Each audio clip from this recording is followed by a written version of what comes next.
will hear a number of different recordings, and you will have to answer questions on what you hear.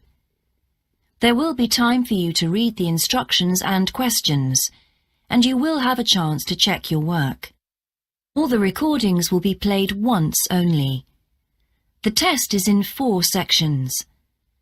At the end of the test, you will be given 10 minutes to transfer your answers to an answer sheet. Now turn to Section 1.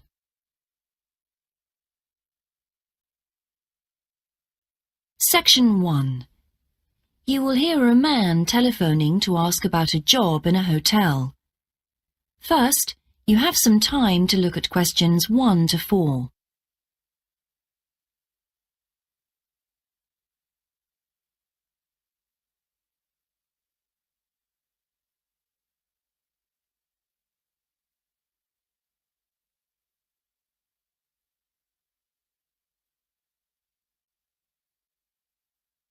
You will see that there is an example that has been done for you.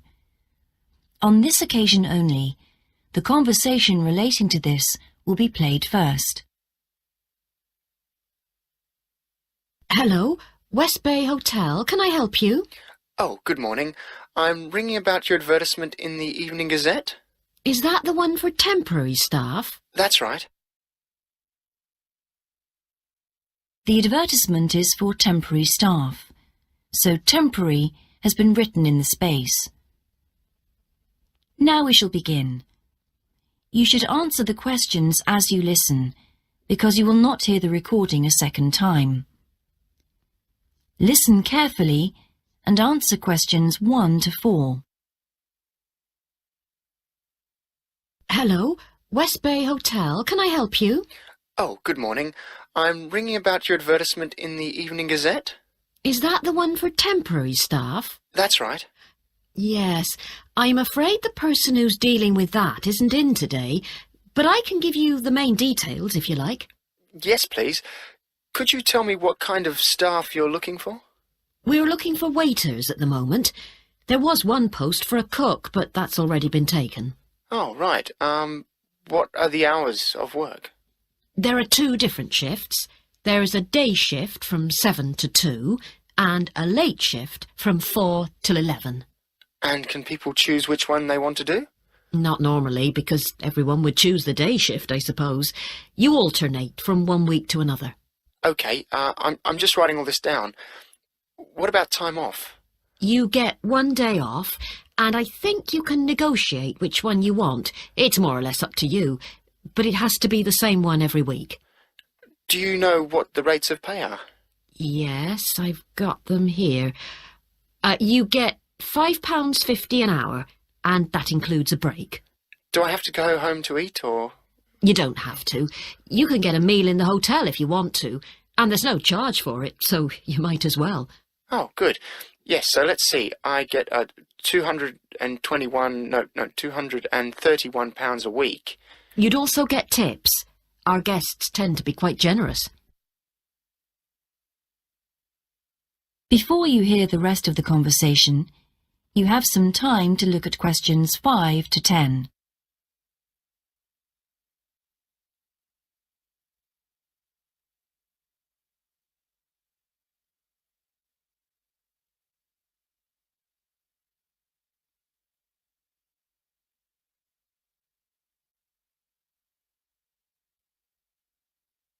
Now listen and answer questions 5 to 10.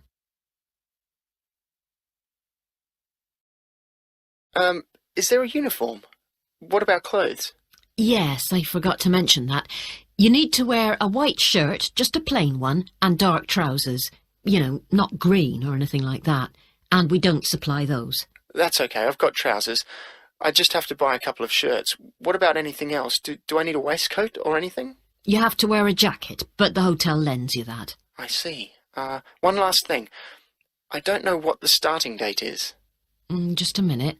I think it's sometime around the end of June. Yes, the 28th, in time for the summer. That's great. I'm available from the 10th. Oh, good. Well, if you can call again, you need to speak to the service manager. Her name's Jane Irwin. That's URWIN, and she'll probably arrange to meet you. OK, and when's the best time to ring? Could you call tomorrow? She usually starts checking the rooms at midday, so before then if you can, so she'll have more time to chat. I'll just give you her number because she's got a direct line. Thanks. It's 832-009. 823-009. 832.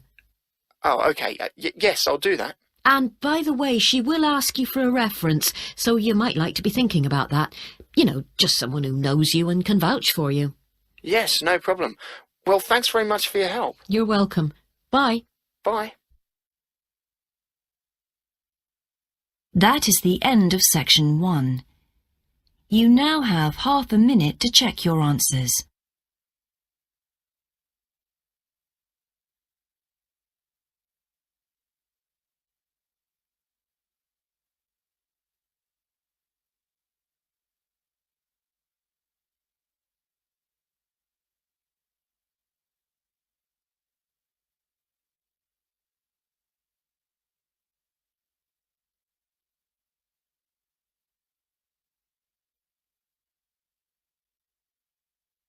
Now turn to section 2. Section 2. You will hear a man being interviewed on local radio about a plan to improve a suburb called Red Hill. First, you have some time to look at questions 11 to 13.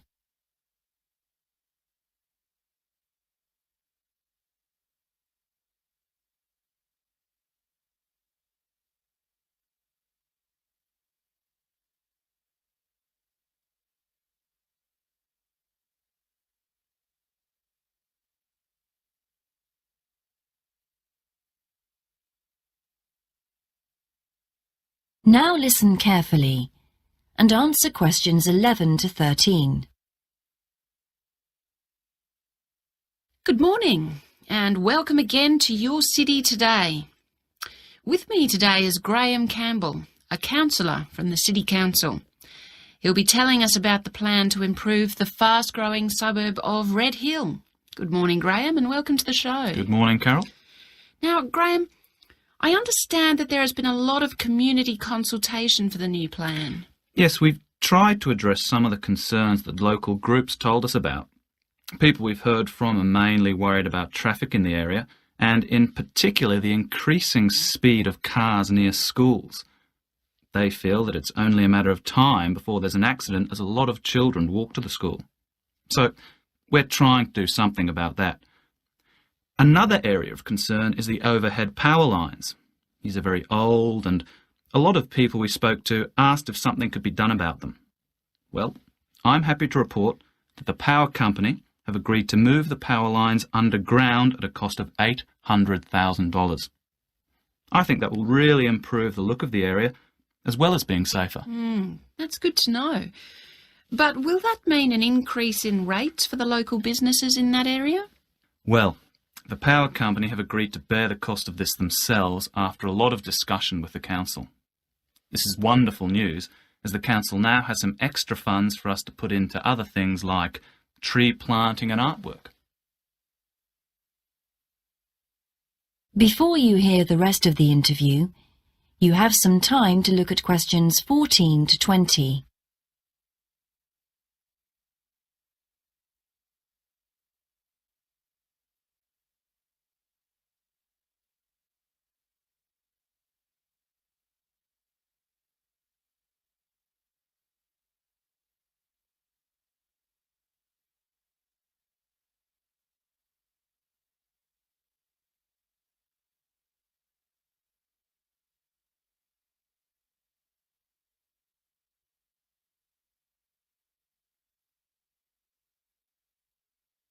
Now listen and answer questions 14 to 20.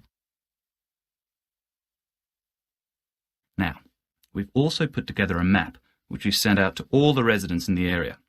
And on the map we've marked the proposed changes. Firstly, we'll plant mature pine trees to provide shelter and shade just to the right of the supermarket in Days Road. In order to address the traffic problems, the pavements on the corner of Carberry and Thomas Street will be widened. This will help to reduce the speed of vehicles entering Thomas Street. We think it's very important to separate the local residential streets from the main road, so the roadway at the entrance to Thomas Street from Days Road will be painted red. This should mark it more clearly and act as a signal for traffic to slow down. One way of making sure that the pedestrians are safe is to increase signage at the intersections. A Keep Clear sign will be erected at the junction of Evelyn Street and Hill Street to enable traffic to exit at all times. Something we're planning to do to help control the flow of traffic in the area is to install traffic lights halfway down Hill Street where it crosses Days Road. Now, we haven't only thought about the cars and traffic, of course. There's also something for the children. We're going to get school children in the area to research a local story, the life of a local sports hero, perhaps. And an artist will incorporate that story into paintings on the wall of a building on the other side of Hill Street from the supermarket. And finally, we've agreed to build a new children's playground, which will be at the other end of Hill Street, close to the intersection with Carberry Street. Wonderful. Now, what's the next stage? Well, the final plan... That is the end of section 2. You now have half a minute to check your answers.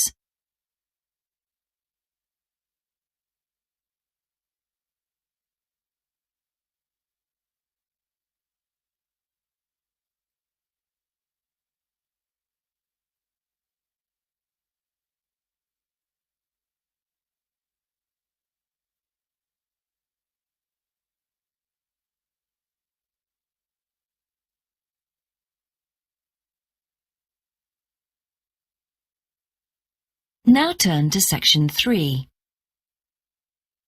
Section 3.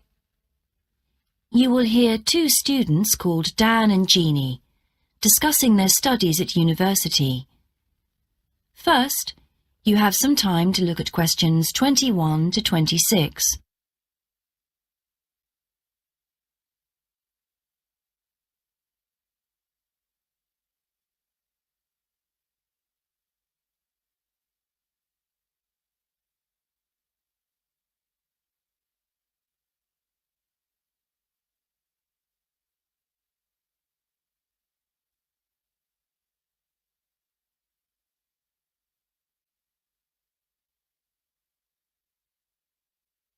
Now listen carefully and answer questions 21 to 26.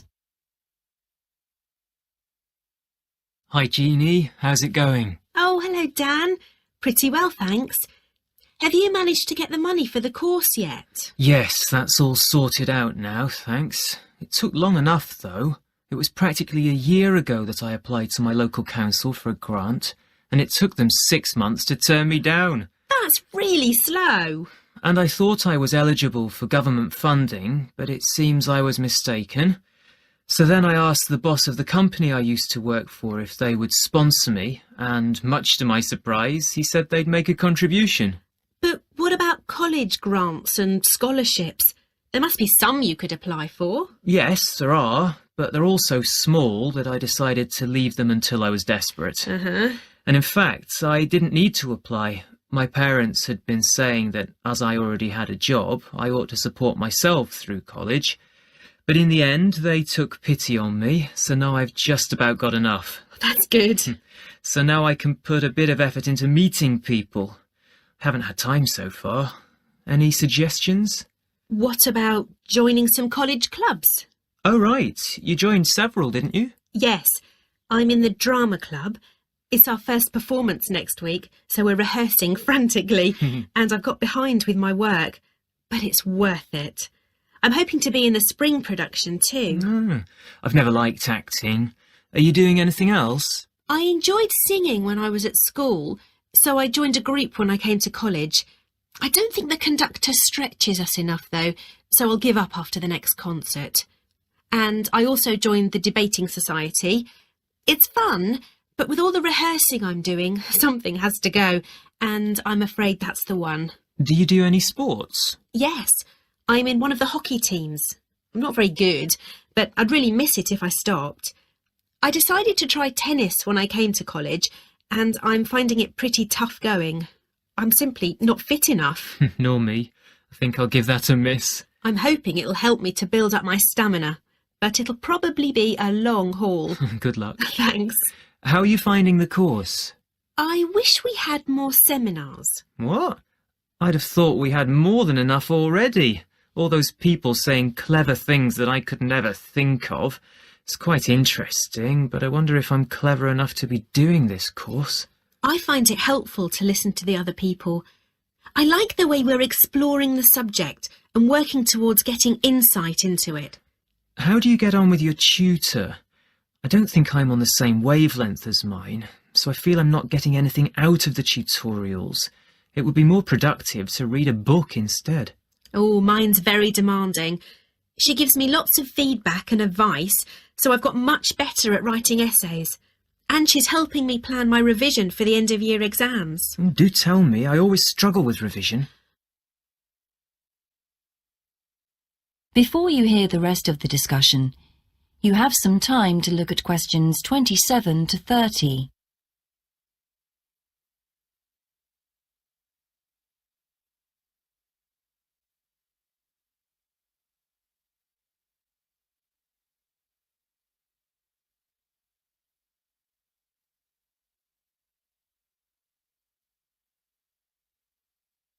Now listen and answer questions 27 to 30. Well, the first thing is to find out exactly what's required in the exams. Would it help to get hold of some past papers? Yes, they'll help to make it clear. Right, I'll do that. Then what? Then you can sort out your revision priorities based on what's most likely to come up. I put these on a card and read them through regularly. Uh-huh. But that isn't enough in itself. You also need a timetable to see how you can fit everything in the time available. Then keep it in front of you while you're studying. I've done that before, but it hasn't helped me. Maybe you need to do something different every day. So if you break down your revision into small tasks and allocate them to specific days, there's more incentive to tackle them. With big topics, you're more likely to put off starting. Good idea. And as I revise each topic, I write a single paragraph about it. Then later I can read it through quickly, and it helps fix things in my mind. Oh, that's brilliant. I also write answers to questions for the exam practice. It's hard to make myself do it, though. Well, I'll try. Thanks a lot, Jeannie. That's a great help. No problem. See you around. Bye. That is the end of section 3. You now have half a minute to check your answers.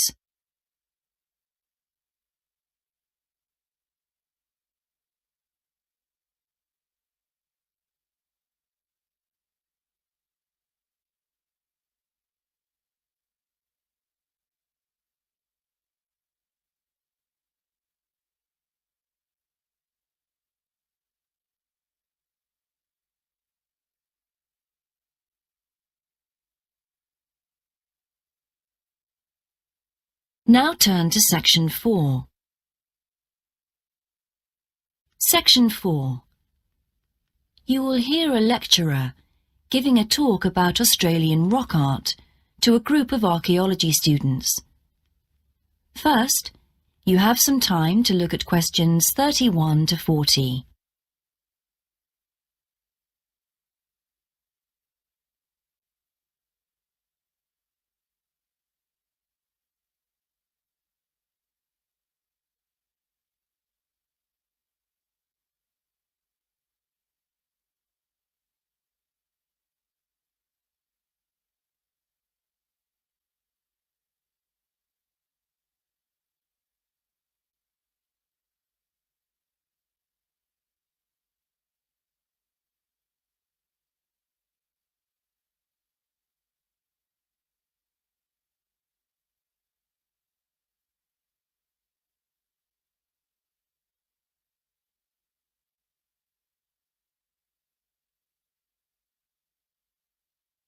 Now listen carefully and answer questions 31 to 40.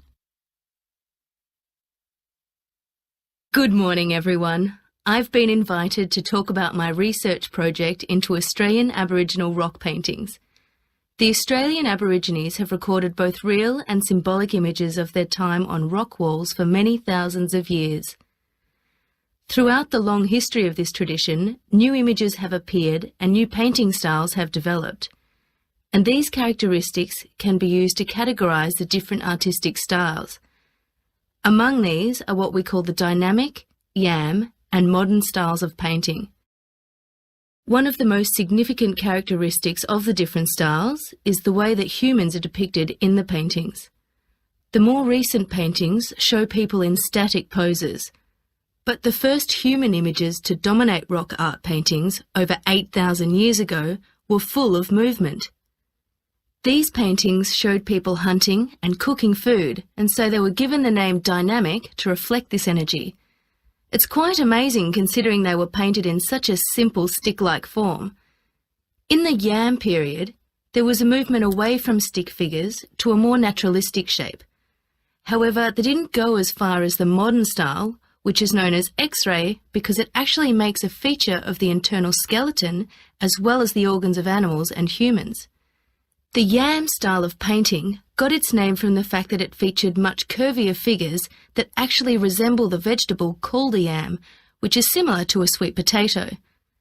The modern paintings are interesting because they include paintings at the time of the first contact with European settlers. Aborigines managed to convey the idea of the settlers' clothing by simply painting the Europeans without any hands, indicating the habit of standing with their hands in their pockets. Size is another characteristic. The more recent images tend to be life-size or even larger, but the dynamic figures are painted in miniature.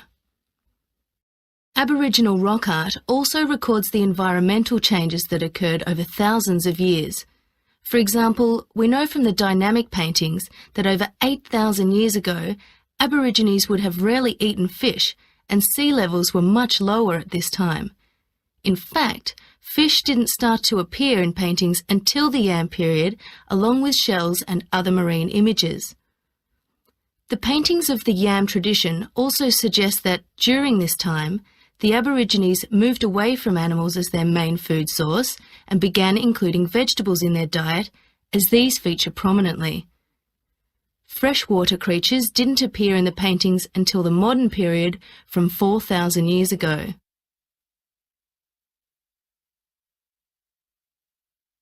So these paintings have already taught us a lot. But one image that has always intrigued us is known as the rainbow serpent. The rainbow serpent, which is the focus of my most recent project, gets its name from its snake or serpent-like body, and it first appeared in the Yam period 4,000 to 6,000 years ago. Many believe it is a curious mixture of kangaroo, snake and crocodile. But we decided to study the rainbow serpent paintings to see if we could locate the animal that the very first painters based their image on. The Yam period coincided with the end of the last ice age. This brought about tremendous change in the environment, with the sea levels rising and creeping steadily inland. This flooded many familiar land features and also caused a great deal of disruption to traditional patterns of life, hunting in particular. New shores were formed and totally different creatures would have washed up onto the shores. We studied 107 paintings of the rainbow serpent and found that the one creature that matches it most closely was the ribboned pipefish, which is a type of seahorse. This sea creature would have been a totally unfamiliar sight in the inland regions where the image is found, and it may have been the inspiration behind the early paintings. So, at the end of the Ice Age, there would have been enormous changes in animal and plant life.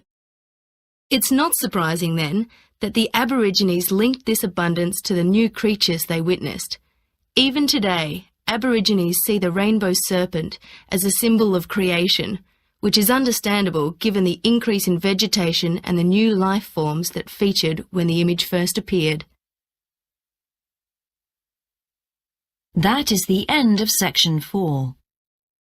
You now have half a minute to check your answers.